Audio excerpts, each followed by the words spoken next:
Assalamualaikum warahmatullahi wabarakatuh dan salam sejahtera bagi kita semua. Perkenalkan, saya Apoteker Gedi Orlan CS Farm, peserta Latsar CPNS Pemerintah Kota Dumai Angkatan 21 Kelompok 4 tahun 2025. Di sini, saya akan membagikan pengalaman pembelajaran agenda pertama Latsar CPNS. Pada agenda pertama, kami bersama-sama mendengarkan materi yang disampaikan oleh Bapak Zulfia Warman SEMSI selaku Widyaswara.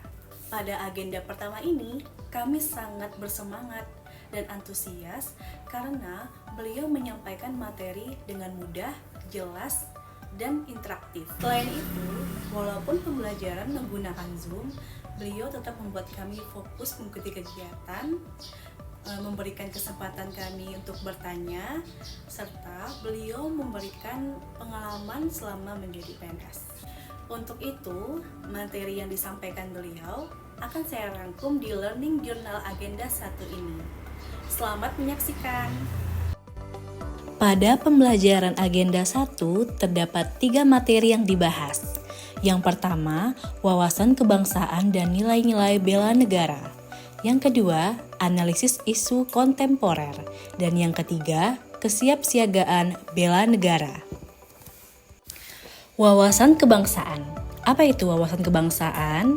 Yaitu cara pandang bangsa Indonesia mengenai diri dan lingkungannya, mengutamakan kesatuan dan persatuan wilayah dalam penyelenggaraan kehidupan bermasyarakat, berbangsa, dan bernegara. Negara Indonesia bermula dari adanya bangsa Indonesia.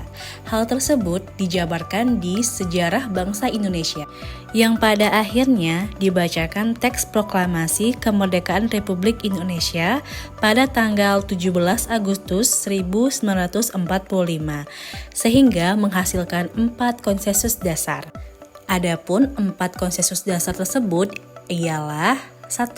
Pancasila, 2. Undang-Undang Dasar 1945, 3. Bhinneka Tunggal Ika, dan yang keempat NKRI, Negara Kesatuan Republik Indonesia. Dari 4 konsensus dasar tersebut, maka ditetapkanlah beberapa identitas negara Republik Indonesia, yaitu Lambang Negara, Garuda Pancasila, Bendera Merah Putih, Bahasa Indonesia, dan Lagu Kebangsaan Indonesia Raya. Materi yang kedua adalah analisis isu kontemporer.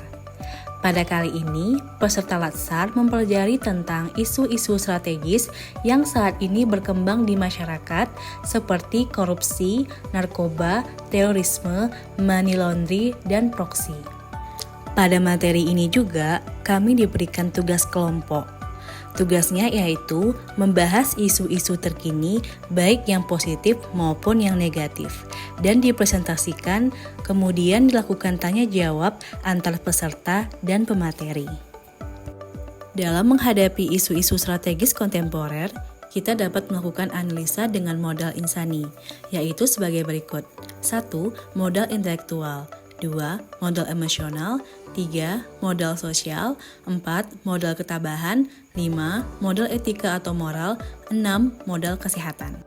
Selain itu, peserta Latsar juga mempelajari teknik tapisan isu, seperti AKPL, yaitu aktual, kekelayakan, problematik, dan kelayakan, dan teknik USG, urgensi, seriousness, dan growth. Peserta juga mendapatkan informasi tambahan dengan teknik analisis isu seperti fishbone dan analisa SWOT. Materi terakhir tentang kesiapsiagaan bela negara, yaitu kondisi siap siaga seorang warga negara baik secara fisik, mental, maupun sosial dalam menghadapi berbagai situasi yang mengancam keutuhan dan kedaulatan negara. Bela negara adalah tekad, sikap, dan perilaku serta tindakan warga negara baik secara perseorangan maupun kolektif dalam menjaga kedaulatan negara, keutuhan wilayah, dan keselamatan bangsa, serta negara yang dijiwai oleh kecintaannya kepada Negara Kesatuan Republik Indonesia yang berdasarkan Pancasila dan Undang-Undang Dasar Negara Republik Indonesia tahun 1945 dalam menjamin kelangsungan hidup bangsa Indonesia dan negara dari berbagai ancaman. Hari Bela Negara, ingat 19 Desember. Adapun nilai dasar bela negara yaitu cinta tanah air. Yang kedua, sadar berbangsa dan bernegara, setia pada Pancasila sebagai ideologi negara, rela berkorban untuk bangsa dan negara, dan kemampuan awal bela negara. Adapun implementasi bela negara, yang pertama cinta tanah air dengan menggunakan produk dalam negeri seperti menggunakan baju batik Kopri. Yang kedua, sadar berbangsa dan bernegara dengan ikut serta dalam pemilihan umum. Yang ketiga, setia pada Pancasila sebagai ideologi negara dengan melakukan ibadah sholat 5 waktu. Yang keempat, rela berkorban untuk bangsa dan negara dengan memberikan pelayanan terbaik kepada masyarakat. Dan yang terakhir yaitu kemampuan awal bela negara dengan melakukan olahraga setiap harinya.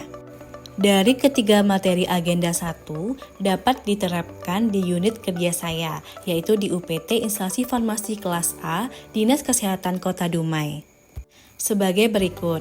Yang pertama, melaksanakan kedisiplinan dan kode etik pegawai sesuai ketentuan peraturan perundang-undangan yang berlaku, seperti melaksanakan pekerjaan sesuai standar operasional prosedur dan mentaati jam kerja. Yang kedua, melaksanakan kerjasama dalam pengelolaan sediaan farmasi, alat kesehatan, dan bahan medis habis pakai, yang mana tugas ini sesuai dengan tupoksi saya, yaitu profesi apoteker. Selanjutnya, bersedia membantu tugas lainnya dalam pelaksanaan fungsi instalasi farmasi. Di luar tugas saya sebagai apoteker, saya juga akan membantu pelaksanaan program-program yang berkenaan dengan instalasi farmasi. Keempat, memberikan pelayanan terbaik saat melakukan pendistribusian obat ke puskesmas yang ada di Kota Dumai. Yang terakhir, bersosialisasi yang mengedepankan nilai non-diskriminatif, artinya dalam bergaul antar sesama rekan kerja tidak memandang suku, ras, agama, dan golongan. Dari 5 komponen penerapan tersebut merupakan wujud dari fungsi dan tugas aparatur sipil negara yang terdiri dari pelaksana kebijakan publik, pelayanan publik, dan perekat serta pemersatu bangsa. Nah, itu tadi rangkuman Learning Journal Agenda 1. Semoga kita semua dapat memahaminya dan menerapkan di kehidupan sehari-hari. Sekian dan terima kasih. Assalamualaikum warahmatullahi wabarakatuh.